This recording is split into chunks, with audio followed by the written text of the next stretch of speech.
Welcome to OTT junction big boss Tamil season 7.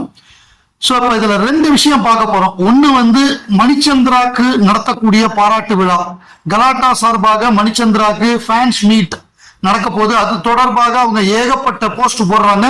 அதுக்கு கீழே வந்து ஆதரவாகவும் எதிர்ப்பாகவும் கமெண்ட்ஸ்கள் வருது. குறிப்பா வந்து மணி ரவீனா ஃபேன்ஸுக்கு இடையே ஏற்பட்ட மோதல், அதே மாதிரி மணியை வந்து மாயா அண்ட் புள்ளி கேங் அவங்க வந்து அட்டாக் பண்றது, அதுக்கு திருப்பி மணி ஃபேன்ஸ் திருப்பி பதில் கொடுக்கறது.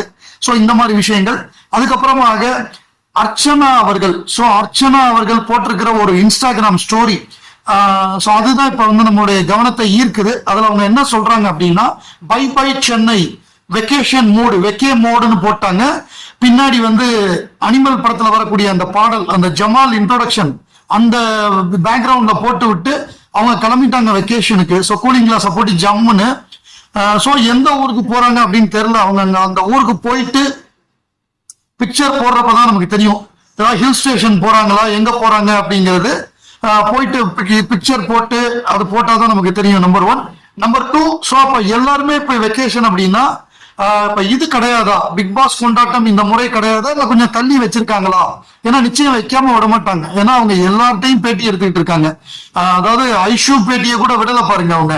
ஸோ அவங்க யாரையுமே விடல, அவங்க யாரையும் விட மாட்டாங்க. மாயாவா இருந்தாலும் பூர்ணிமா இருந்தாலும் விட மாட்டாங்க. அவங்க என்னென்ன பண்ணணுமோ அதெல்லாம் கரெக்டா பண்ணிடுவாங்க.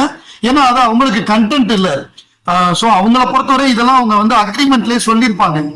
நீங்க வந்தீங்கன்னா இதெல்லாம் தான் அக்ரிமெண்ட், நாங்க எப்பப்பெல்லாம் கூப்பிடுறோமோ வரணும், இது எல்லாமே பண்ணணும்.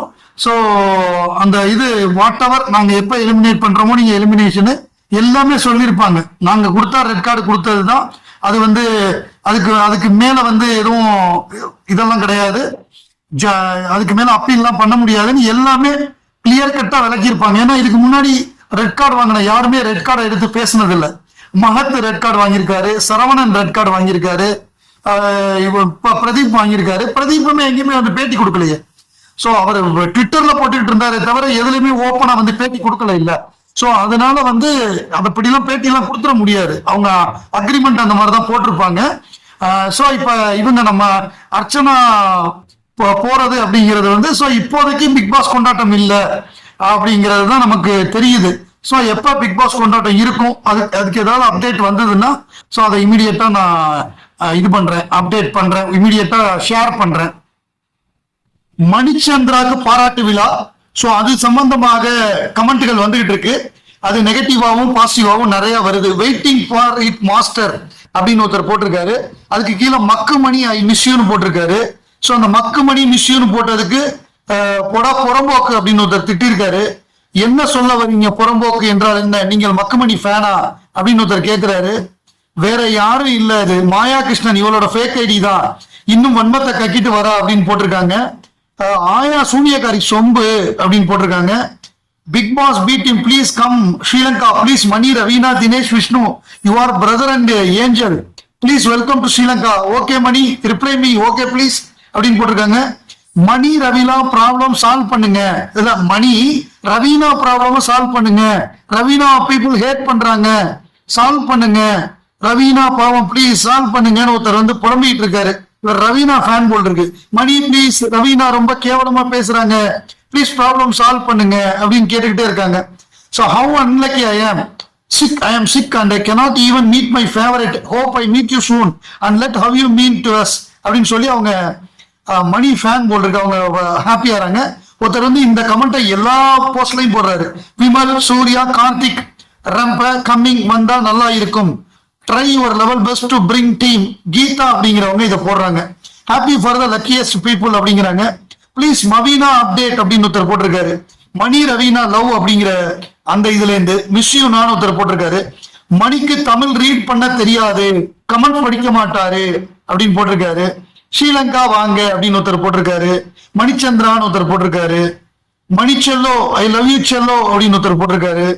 ஸோ இந்த மாதிரி நிறைய பாசிட்டிவாகவும் நெகட்டிவாகவும் ரவீனா ஃபேன்ஸ் வந்து இந்த பிரச்சனையை தீர்த்து வைங்க அப்படின்னு சொல்லி அந்த மாதிரியும் பதிவுகள் போயிட்டே இருக்கு. அடுத்தாப்புல கமெண்ட் வந்து why this much scene for this man is who done nothing you should Raveena with fake love waste அப்படிங்கிற மாதிரி போட்டிருக்காங்க. அதுக்கு ஒருத்தர் பதில் சொல்லிருக்காங்க, hello Raveena only used Mani, She got opportunity only by money only. She got fame with reels with Manianna. In Big Boss, he was very close with Manianna. Though Manianna avoided to touch him, she eventually did everything. பாவம் மணியண்ணா, அந்த பாவம் love பண்ணது தவிர எல்லாமே இது பண்ணிச்சு. மணியண்ணா மேல blame பண்ணிச்சு. இவருக்காக total family Mani got this much love only for his character. Okay, மணியண்ணா இதுவரைக்கும் ராங்கா பிஹேவ் பண்ணவே இல்லை. ஐ லவ் யூன்னு சொன்னதே இல்லை. சொன்னது அந்த பொண்ணு தான். மணிக்கிட்ட ஃபுல்லா உரசிக்கிட்டே இருந்தது அந்த பொண்ணு தான். மணியண்ணா அவாய்ட் பண்ணாங்க. அது எல்லாம் நாங்க பார்த்தோம். ஆக்சுவலி ரவீனா தான் மணியண்ணாவை கண்ட்ரோல் பண்ணா. She told not to talk with Archana. She controlled him for everything. He can't do anything. She spoiled Maniyanna game. He is the title winner. சும்மா சண்டை போட்டா உங்களுக்கு பெஸ்ட் பிளேயரா? எங்களுக்கு கேரக்டர் பெஸ்ட் இருந்தாதான் best player. Very genuine to the game. He did not hurt anyone. No false words. Full effort to the game. Very fun. Positive vibes around him. Caring person. What else you need to win the show? It is more than enough. Archana வெளியே support பார்த்து பிரதீப் கிட்ட support பண்ணி score பண்ணிட்டு win பண்ணிட்டா. 100 days ஃபுல்லா effort.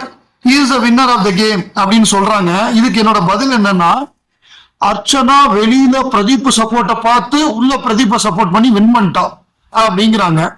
So அப்ப பிரதீப்புக்கு support பண்ணது யாராரு red card கொடுக்காம அப்படின்னு பார்த்தா, விசித்ரா பிரதீப்புக்கு ரெட் கார்டு கொடுக்கல, அண்ணன் பாரதி ரெட் கார்டு கொடுக்கல, தினேஷ் ரெட் கார்டு கொடுக்கல, இன்னும் நிறைய பேர் ரெட் கார்டு கொடுக்கல. சோ அப்ப அண்ணன் பாரதி டைட்டில் வின்னர் ஆயிருக்க வேண்டியதானே? ஏன் இந்த தினேஷ் டைட்டில் வின்னர் ஆயிருக்க வேண்டியதானே? மணி டைட்டில் வின்னர் ஆயிருக்க வேண்டியதானே? எதுவுமே பண்ண முடியல. தோத்தவங்க எல்லாம் சேர்ந்து ஏன்டா இப்படி கதறீங்க? தோல்வியை ஒத்துக்குங்கடா. அதாவது மணியெல்லாம் எதுக்குமே லாயக்கு இல்ல அப்படின்னு திட்டினப்ப போனா போதும் நாங்கெல்லாம் சப்போர்ட் பண்ணோம். சோ அப்படி சப்போர்ட் பண்ணதுக்கு நீங்க மணி டைட்டில் வின்னர்னு சொல்றீங்க பாருங்க. இதை விட வேற காமெடி இருக்கவே முடியாது. மணி, தினேஷ், விஷ்ணு இவங்க 3 பேருக்கு விழுந்த ஓட்டை கூட்டினா கூட அது அர்ச்சனா ஓட்டுக்கு ஈக்குவலா வராது. 2.5 மணி, அதாவது மணிக்கு விழுந்தது 7 கோடி ஓட்டு. சோ இன்னொரு மணி, அதுக்கப்புறம் ஒரு அரை மணி. சோ 2.5 மணி வந்தாதான் ஒரு அர்ச்சனாக்கு ஈக்குவலா வர முடியும். அதனால கண்ணை தொடச்சுக்குங்க. டைட்டில் வின்னர் அப்படிங்கறதெல்லாம் நினைச்சு கூட பார்க்காதீங்க. அர்ச்சனாக்கு விழுந்தது 19 கோடி ஓட்டு, மணிக்கு விழுந்தது வெறும் 7 கோடி. அப்புறம் ஒரு நண்பர் கமெண்ட் போட்டிருந்தாரு, யோ 3 லட்சம் ஓட்டுங்கிற, இங்க 2 லட்சம் ஓட்டு தான் கணக்கு காமிக்கிற அப்படின்னு கேட்டிருந்தாரு. அவருக்காக தான் இந்த பிக்சர். இப்ப 3,09,192 ஓட்டு பதிவாயிருக்கு அர்ச்சனாக்கு அந்த கலாட்டா ஓட்டிங்ல. யோ இப்ப பாத்துக்கையா, அந்த 3,09,192 ஓட்டை பாத்துக்கையா அப்படின்னு அவருக்கு நான் சொல்லிக்கிறேன்.